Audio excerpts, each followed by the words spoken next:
Welcome back to the Changemaker podcast. I'm your host, Deke Copenhaver. Today, my guest is Dame Stephanie Shirley. Dame Stephanie is an information technology pioneer, businesswoman, and philanthropist.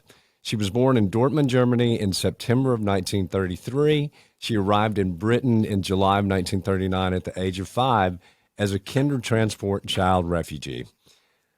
In 1962, she started a software house, freelance programmers, and pioneered flexible work practices that changed the landscape for women working in technology. That's so applicable today.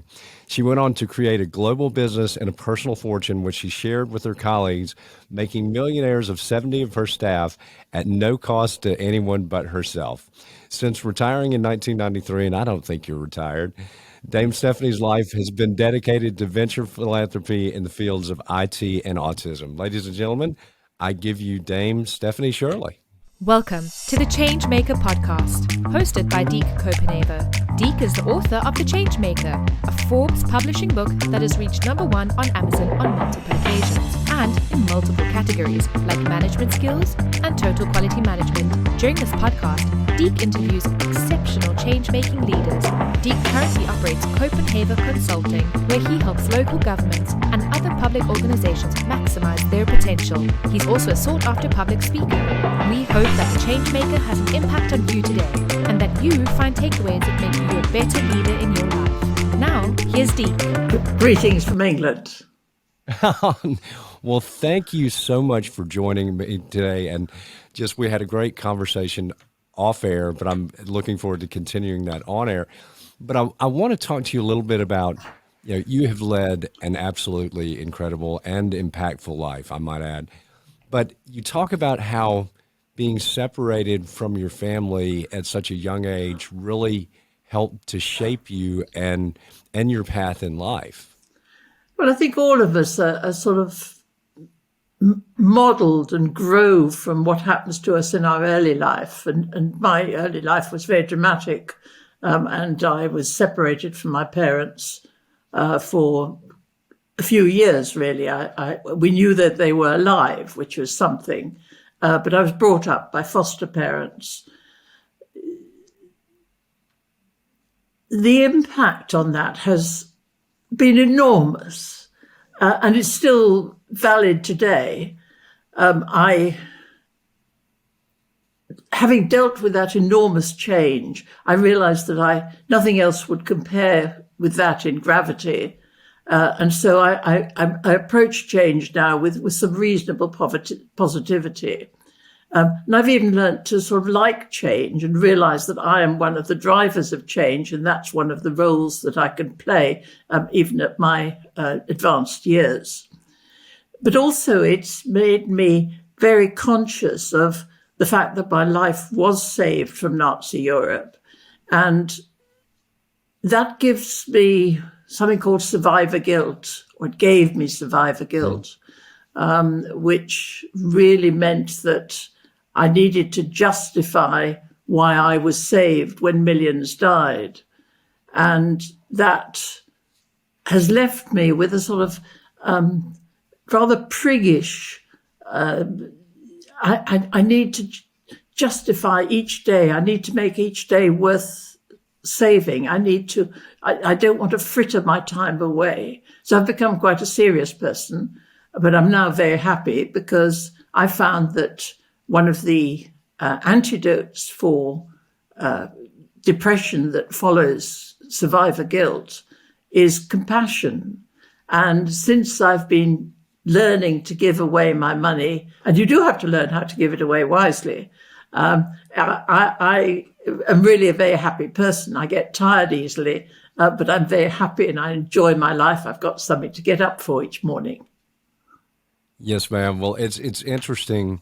So the podcast is called The Changemaker, and I've written a book called The Changemaker, The Art of Building Better Leaders. But in analyzing making leadership, it's really, people are somewhat afraid of change.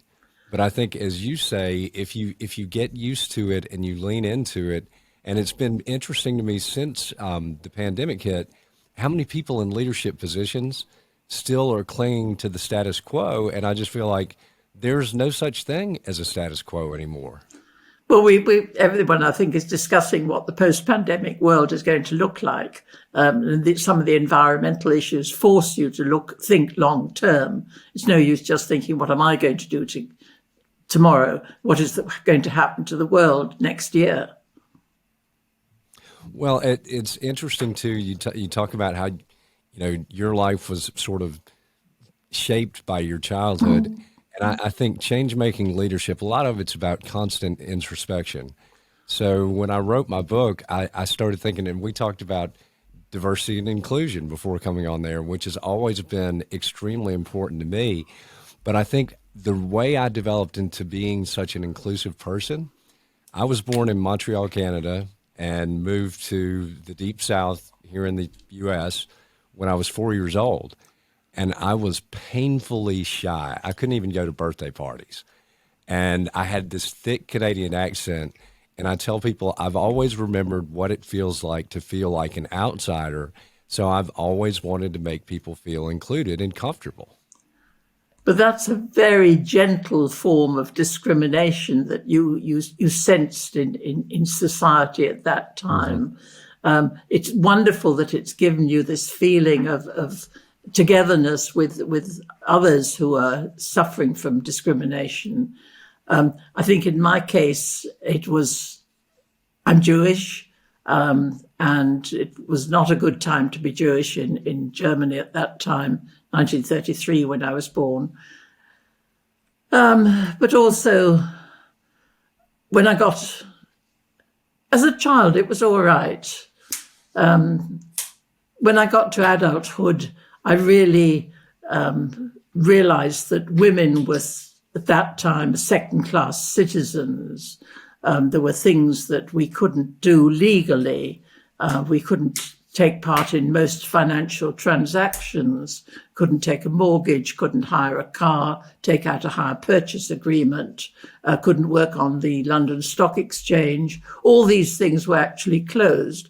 And over the years, those barriers have gone, but one is still left with a sense of discrimination, a sense of being patronized, a sense of not being trusted to carry out managerial roles, very much keep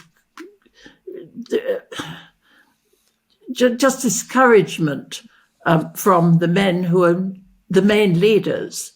And until we've got far more women leaders accepted and in position, that's going to remain. We're fighting against a male bias. And that does exist. When I was in office, I was mayor of Augusta for 9 years, but we brought in a new Starbucks manufacturing facility, $170 million investment, 140 new jobs. But they talked about their commitment to diversity, but their community relations person came in from Los Angeles and met me at my office and looked at the pictures of our elected officials on the wall. So it's a 10-member governing body, 10 commissioners, but at that point there was only one female. And he said, that doesn't reflect diversity. And I said, I completely understand that. I said, the majority of our registered voters in Augusta are actually female. There's a female majority, but yet at that point we now have 2 female commissioners. But it's like, how does that reflect diversity? And I agree with you. I mean, I can't empathize because I haven't been through that as a woman. But well, you obviously do. And I think what women need and other minorities, women behave like a minority still. We need allies. We need allies like you to talk about diversity, to show that it can work, to talk about the things that you're trying and failed in the things that you're trying and succeed. Well, and that's, to me, I think at times in the modern age, and probably at times throughout the ages, we've confused bullying with leadership. And I tell people, if you have to use fear and manipulation to get ahead in business and politics and anything, that's bullying, plain and simple. Whereas good leadership is to make people feel safe, included, and that their voices are heard, plain and simple. And Do you know, Deke, Go ahead. I misheard the word bullying because I could not believe that you were talking about bullying as synonymous in any way with leadership. Has it No, been like that ever? I suppose no. the autocrats of the past. Yes, ma'am. And that's the thing, is that some people associate those two. If you can use fear and intimidation to get ahead in business or in politics, well, that's some people would associate that with leadership. I agree with you. That just is not leadership whatsoever. It's bullying, plain and simple. And that's something that I think we need to call out. I mean, it's damaging at the political level. Overall, it's damaging in business. It's just damaging people in leadership positions. I wouldn't call them leaders. When I was a junior, I certainly was often felt frightened. I would go into sales proposals, really my stomach absolutely churning, shaking. Am I going to be able to do this? Am I going to be able to do this? The thing that I found worked for me was to say, what's the worst that can happen? He can be rude to me. He can show me the door, or he can take my offer. In no way was that bullying, but I still felt very inferior, very vulnerable. And it took some time to get away from that. I still feel quite nervous every time I stand before a large audience.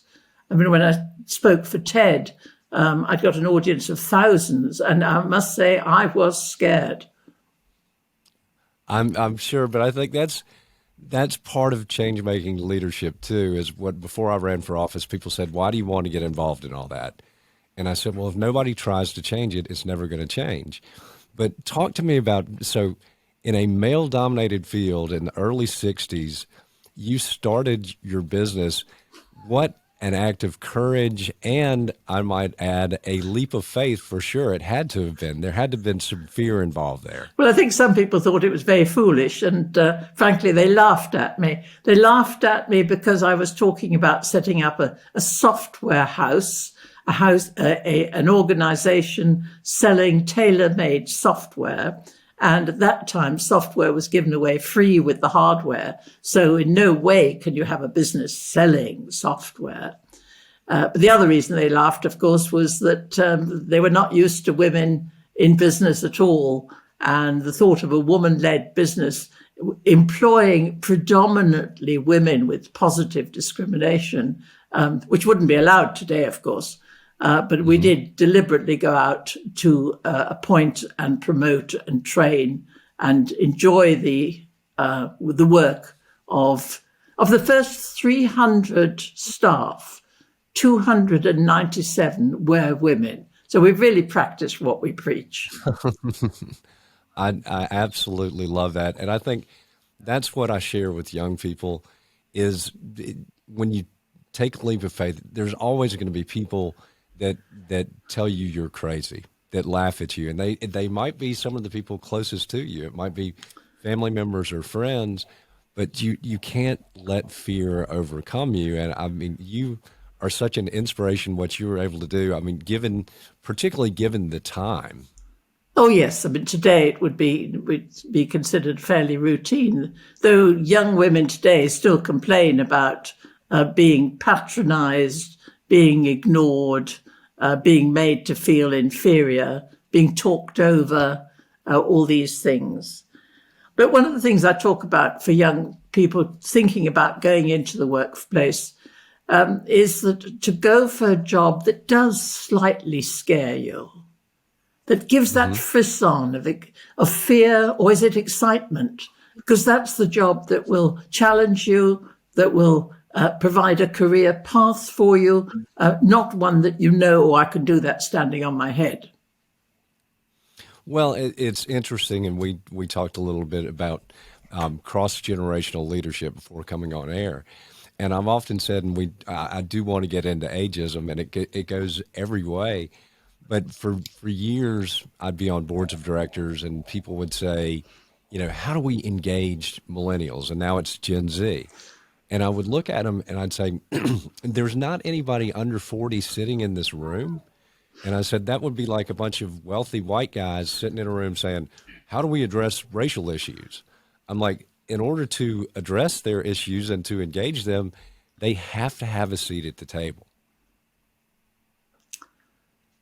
Yes, I think the only time that I was significantly conscious of ageism was because when I was too young to become a member of the British Computer Society. So it works both ways. We have stereotypes. So young people do this, old people do that, menopausal women do this, childbearing women unreliable. These are things that we all have to learn to live with and learn to enjoy and exploit in a positive way. And I think part of it is we all have some sort of bias, in some way, Yeah. and just to own up to it and try to do better. But you talked about treating people with compassion, and I just want to touch on our mutual friend, Dov Barron. Yeah. So he introduced me to an organization that I've since become a founding partner of called Starts With Us. And it was started by Daniel Levetsky, the founder of Kind Snacks, whose father was a Holocaust survivor. But it basically is a movement to if we as individuals can take on the personal accountability to treat each other with curiosity, compassion, and the courage to have the difficult conversations, then what kind of a difference and a positive impact can we have on the world? But I do believe that change, we've got to listen to each other. We've got to treat each other with compassion. And it really, to my mind, it starts to a large degree at the grassroots level. Well, we're using a lot of big words, but really it's a question of being kind to each other. It is, and that's something that I view society as a bell curve, and I think most people are somewhere in the middle. They're not on the extremes, but I don't think people want to be made to feel afraid. And we see, fear is a powerful manipulator. We see it in the mainstream media and social media and politics. But I do think most people want to be, once again, they want to feel safe, secure. They want to live in communities where they can raise their children and educate their children. So it's not, as you say, it's not that difficult. But if we could each every day just think, well, I'm just going to go out and be kind today, that would make a huge difference. I used to be a member of the Girl Guides Association, the female version of the Boy Scouts. And they have this idea of doing a good deed every day. And you really had to be a good guide or scout. You made a good deed every day. You helped a little old lady across the street, or you gave some money to charity, or all sorts of ways in which you could do good. And I think that sets a very nice tone. If you aim to do a good deed every day, you won't be far wrong. No, and it's interesting, and we think about the way we're all socialized. So I'm the youngest of 5 children. Oh, aren't you lucky? My father, yes, some would say. But my father flew B-17 bombers in World War II and was stationed in Ipswich. But he taught me, he lost his father when he was 12 years old. So I think the military at that point really shaped who he was as a man. But I'm so proud to be raised by a member of the greatest generation who taught me the value of, treating people with dignity and respect. And service above self, all those things, that's what I had to model, and I wanted to model in leadership roles. And I think sometimes it's, and you go to the Scouts, it's just as simple as that, the teachings that you were taught through those programs when you were young. But then here again, good leadership is out there, but sometimes it's not the people that are ladies and gentlemen doing the right thing and giving back to the community that are really the ones that are getting the spotlight. Your thoughts on that? Do you think women have a different leadership style? I do, and I really like the leadership style of women, and I've always told people I've always been. I think it is much softer. It's by nuance. It's gentler. It's by suggestion. It's by giving alternatives rather than sort of saying, command and control that really is considered very outdated nowadays. I couldn't agree more. And that's the military model. You know, if I say jump, you jump. Yeah, but I've talked with people about, with what we're seeing every place with labor shortages, you need to become an employer of choice. You need to be an employer where people actually want to go to work every day. But if you're not, when we see people can choose where to work now. But getting back into your female leadership, I agree totally. I've worked with so many strong women in my life, and I love that type of leadership. It's much more compassionate. Yes, it is. When I was with my company, we always aimed to be the preferred supplier in a sector. And similarly, we aimed to become, later on, we realized we needed to become a preferred employer because we were considered to be not particularly generous, but a fair employer. Certainly one that practiced equity among, whether it be, I should have the same manner to the guy that opens the door for me as I do to the president of the company. We don't have different manners for different people. And when you see people behaving, and it's very often, forgive me, but in politics, they seem to behave with a sort of brusqueness and unfairness that's difficult to perceive. I agree with you, and I've shared with people that hopefully in the home and in schools, kids are taught to treat each other with dignity and respect, and to be nice to your fellow students or your brothers and sisters. But it just drives me crazy personally. Then they come home and they see on TV politicians behaving as bad, if not worse, than some children. If kids behave that way in the schools, they'd be kept after school more than likely. Yes. But that to me too is about, just modeling good leadership for future generations. And you've done that. You've had such a life well lived. But talk a little bit about your philanthropy. I just love that you're so focused on giving money away and enjoy thoroughly giving money away.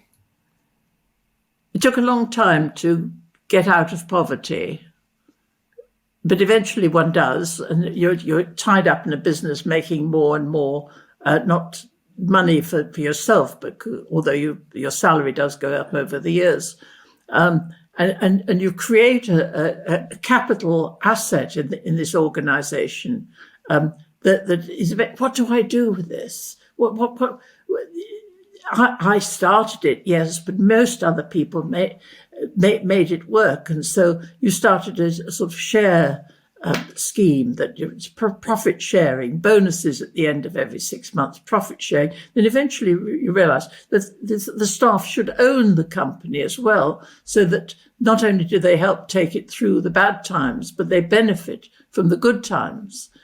And then there's still more money, and you sort of think, well, I've had a hot dinner today. What am I going to do? And you then start thinking in terms of the many, many ways in which you can disperse your wealth without patronizing the recipient. And I say that because as a young child, I was kept supported by charity, and I was very patronized, and I didn't like it, very uncomfortable. So I always try to give with a cool head. I do think about what I'm doing, but a warm heart and an open hand. I give to things that I know and care about, and they're only really two, Deke. Information technology, my professional discipline, and autism, which was my late son's condition. And so I focus on things that I know about and care about, so I can be businesslike about it. We do feasibility studies, we do impact assessment, we do all the things most of the things that we do in business, except that the metrics are social, not financial. And it makes such a difference to actually being able to give in a focused way. I only give to things that are pioneering. I've always been in research, so I never do more of the same, no matter how worthy. I never give to projects outside my field that are not strategic, that make a real difference in what I see as the sea of need. There's so much need, which money can act as a salve, and it is a wonderful feeling for me to know that I'm helping in various places around the world. Sometimes I give anonymously. Sometimes it is known that I've done this, but I give very quietly. And to know that I've made that difference. I have made the world, in that little area of the world, a tiny bit better, because that's what philanthropists are trying to do, to make the world a fairer place. I agree. And there's so many, good examples, you being one of them, of focusing on strategic giving. And I've had conversations with people here locally. It's sad for me to see nonprofits so I ran a nonprofit for 4 years, a local land trust, a land conservation organization, but we set up an endowment and I ran it like a business. But there are so many not-for-profits that aren't run like a business, and oftentimes they're raising funds just to keep the doors open. Well-intended, good missions, but I think that focusing on philanthropy as a business investment is extremely important. It is a social investment, really, an investment in society. Yes. What do you think we should do about not-for-profits that are just ticking over and not really doing anything positive? Should we close them down?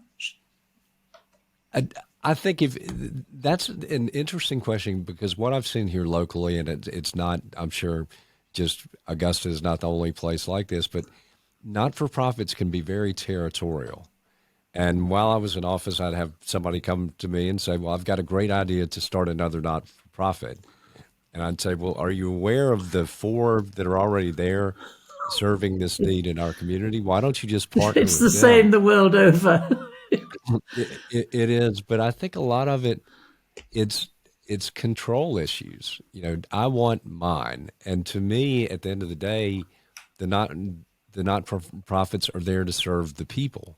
And so it should be, we should put the interests of our own not-for-profit, put the interests of the people above that. And I think there should probably be a lot of mergers in a lot of places, but here again, people are naturally territorial. And when you think how few startups actually survive. Mm-hmm. Exactly. There's a litany of that, but I think there are good case studies to show nonprofits who have built good business models. And I always point nonprofits to those. I'm like, in good leadership and good building good organizations, I've always found, and I'd love to get your take on this, there's no real pride of authorship. People who have developed successful, applications to overcoming poverty or to overcoming this hunger. is the joy of actually being able to spread it and scale it up. Exactly. That's what charities should be doing. Exactly. And that's, I just think, and I want to touch on this because there's, first off, I want to ask you, coming from Germany, during World War II, did you ever think you'd see war in Europe again in your lifetime? Oh, well, there was war in Suez. I can remember discussing then whether it was how serious things were and whether I should join the forces or various things like that. A war in Europe, such as we have at the moment, would have been unheard of immediately in the 50s and 60s. But then you never know what's going to happen. And again, you don't know what severe demands draws out of people. It can bring out problems, sure, but it also draws the best out of people, I think, when they're under stress. I agree, and that's what I was going to go with that line. So there is a lot of difficulty in the world, There's, you're having difficulties politically in England. We have them for sure here in the U.S. But there is so much good in the world, and that's part of what this show is all about. Is I want to show remarkable people from all walks of life from around the world doing amazing things, and you definitely fall in that number. So I want to highlight that it's not all bad out there. There are people that are really have compassion and a heart for changing the world and helping people at all levels of society. I mean, you talk so graphically, Deke. I wonder where that need to communicate your passion and kindness comes from. It's interesting that you should say that. So I was talking to a young man.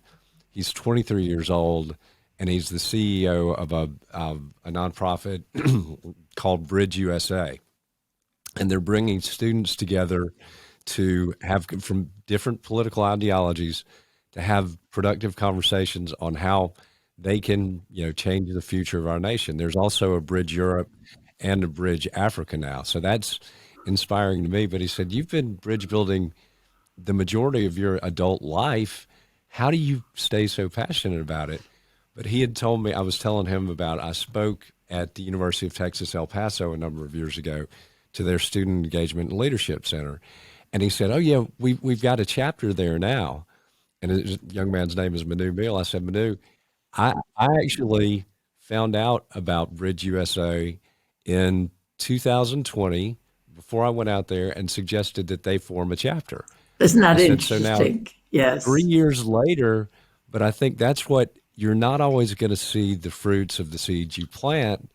But when you do, that's an amazing thing. And it's like you talking about giving to charity, and you can see, touch, and feel what that investment is doing to improve people's lives. And so I think that's just looking at the big picture, focusing on planting seeds, and knowing that just every now and then you're going to see the fruit. And don't you think today's students are marvelous? I absolutely do. I mean, both from the education point of view, they have much better education than my generation did.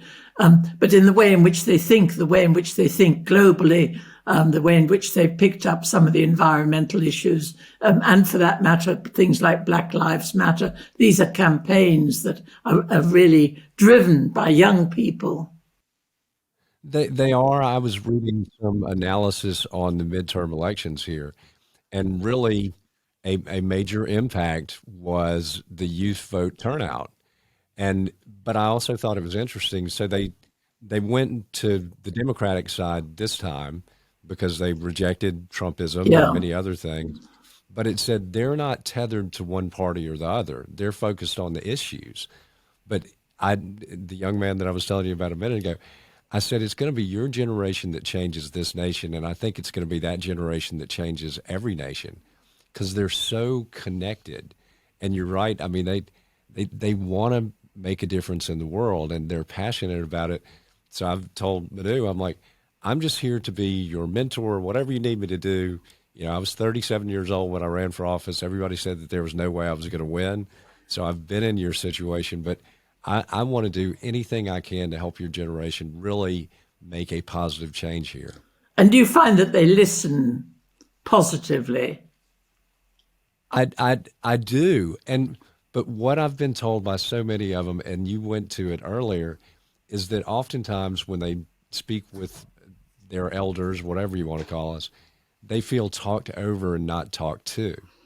And it's that patronizing that you were talking about. And I'm like, they're so bright, they're so creative, they're so inspirational to me that I would never dream of trying to patronize them or say, oh, you need to sit at the children's table, you're too young. Did you know that you can tell ambitious women by the shape of our heads?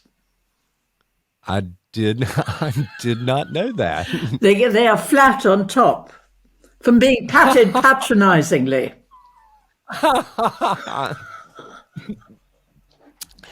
Yes.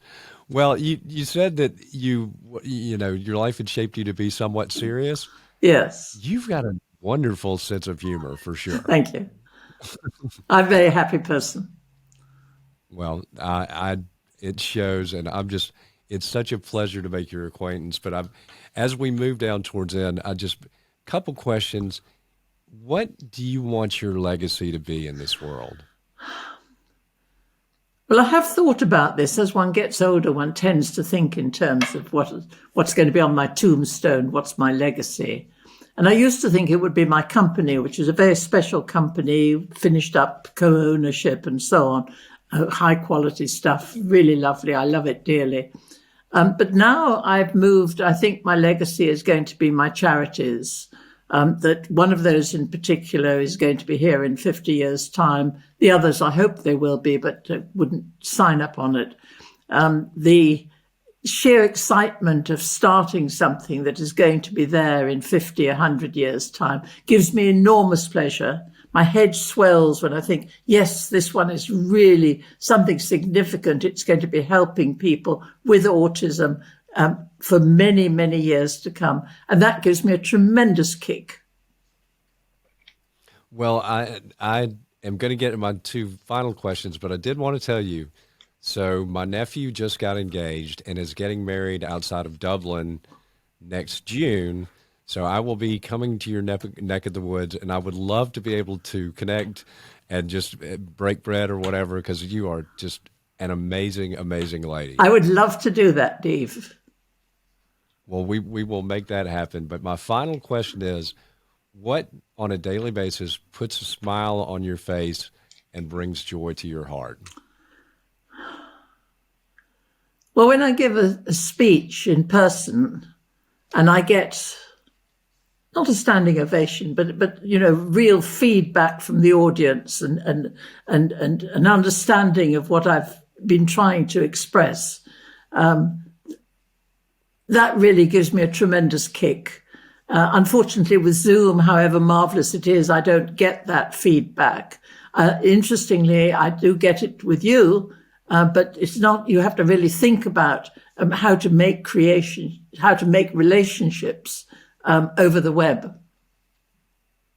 You do, but I can feel the connection with you too, and I love people and I love talking to people. So I want to say thank you for taking time out of your day and making time to do this. And it has been an absolutely wonderful conversation. Thank you very much indeed, Deke. Really enjoyed it. Well, I look forward to seeing you next June. Yes, we'll do that. Reminding our listeners and our viewers to subscribe and rate. And that's all we've got. Dropping the mic and we are out. Hey guys, thanks for listening to or watching the Changemaker podcast today. Greatly appreciate it. If you're listening and you want to see the video, you can subscribe to our YouTube channel at Deke Copenhaver. That's pretty easy to remember, I would think. But really, we also want to remind you to like, subscribe, rate across all platforms, download. And if you're looking for a coach, a speaker, or anything, you know where to find me. Just email me at me@dekecopenhaver.com. And thanks so much for listening.